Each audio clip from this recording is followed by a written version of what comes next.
Tonight's true scary story is so interesting because it comes from a girl who is actually schizophrenic. She says that she questions this because her boyfriend has actually heard the voices that she hears. Other people have also had experiences around her that are paranormal, and the story just gets crazier and crazier as it goes on. The end is insane. So this is her story and it is incredibly interesting. Let's get started. The submitter did not tell me whether I could use her real name or not, so we are going to call her Jennifer. So when Jennifer was 16 years old, she was sleeping in her bed and she woke up in the middle of the night and looked over, and there was a little girl with blonde hair sitting in a rocking chair, her grandmother's rocking chair, next to her bed. She's rocking back and forth, very disheveled hair, and she has a doll in her hand. She could see her in the glow of her static-filled TV, and she thought it was her sister at first, so she said, "Hey, what are you doing? Go back to bed." And she rolled over. She then asked another question, but she didn't get a reply, so she rolls back over and she looks. There's no girl, there's no rocking chair, the TV is not on, there's no room for a rocking chair. There was a time where she could say that she was psychotic, or at least she thought that that's what it was, and at the time she was in a psychiatric care unit,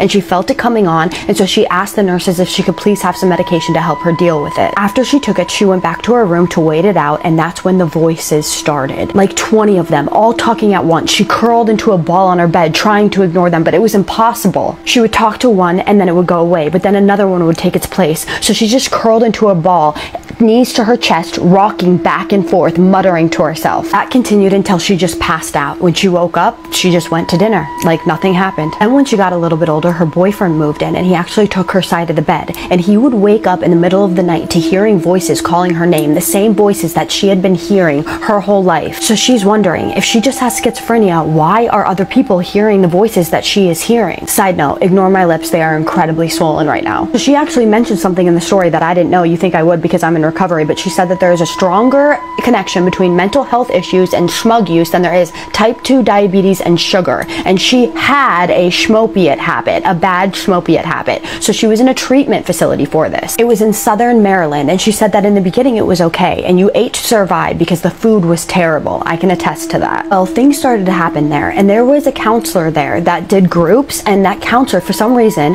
felt the need to always have an empty chair next to him when he did groups. Whenever someone sat in the chair, he'd give them this stern look, and then they'd move. There's more on that later. So there were two times that stood out to her. One, they were having family visits, and they were in this big room with those moving dividers in the middle of it. They had a counselor with them in this session, right? And while they're talking, all of a sudden, this room divider thing starts moving on its own across the room. It actually moved so violently that it knocked the counselor out of his chair. Next time they had a visit with a counselor, they had this spinning wheel that showed perpetual motion. It's those things that they train astronauts with. Well, it starts spinning on its own randomly, and all of a sudden it just stopped, like someone had touched it. The counselor actually stopped, looked at her, and goes, "Did you just see that?" And she goes, "Yeah, things like that have been happening recently." And then they just went on with their session. One day, during quiet time, this is their free time, she was taking a shower, and she heard what she thought was her roommate say that they needed to get out to the day room. So she gets out of the shower really quickly, she puts a towel around her, she gets dressed, and she goes out into the day room. She then asked her roommate if she needed anything, because she went out to the day room and no one was out in the day room, and her roommate is just like, no. She had no idea what she was talking about. She even told the counselor that was there with the chair thing, the one that got knocked over by the chair, and he was like, "No, I don't believe that."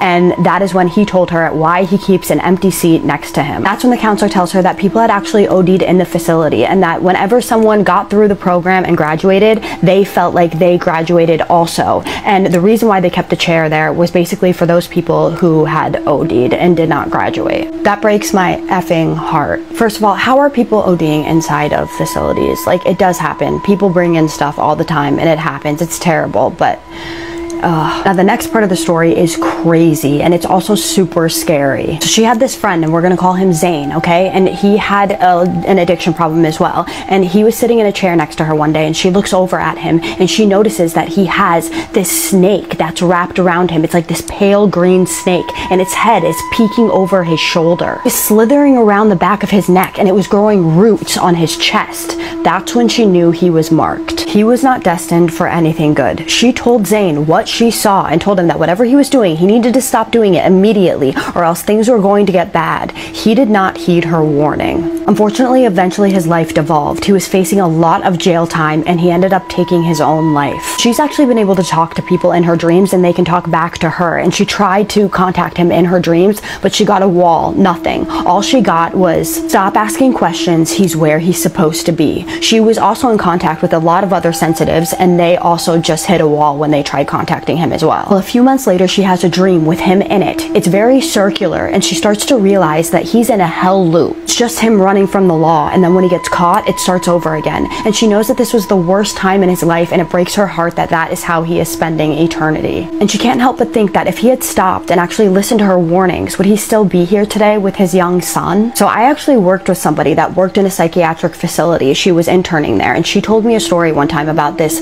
how she was doing this card game thing with one of her patients. So she would be holding the cards and she would be the only one who could see the cards, and there was words on each of the cards, and each time she would read the word, she would ask the patient, what do they think about that word? What do they see? What do they hear? What do they feel? So she pulls the card and the card says Satan on it, and before she can tell the patient what the word says, the patient stops, looks dead in the corner and says, hello, fucker. I literally have chills. I have chills right now talking about it. Oh, the patient told her that she saw Satan standing in the corner of the room before she could even tell her that the card said Satan. That terrified me when she told me that. So what do you guys think of this story? I think it is crazy interesting that other people were hearing what she was hearing. And there was a bunch of other paranormal stuff happening to other people around her, like that guy getting hit out of his chair from the room divider and the spinny thing. Like, it's all crazy, and it does make you think, are all people that have mental illnesses, do they really have mental illnesses, or are they just really actually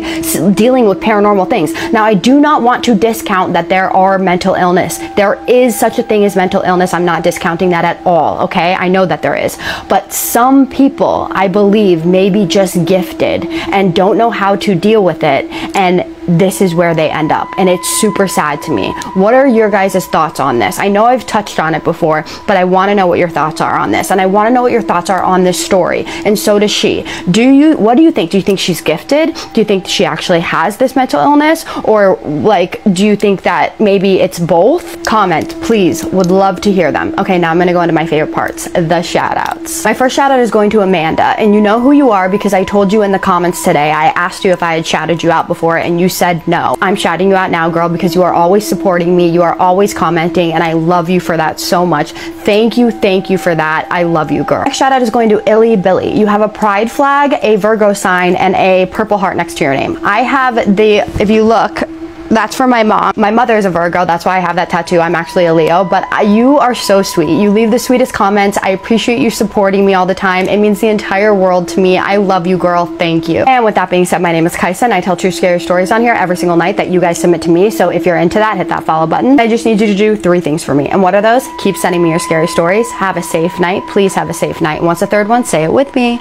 Have a spooky night. Love you guys. See you in the next one.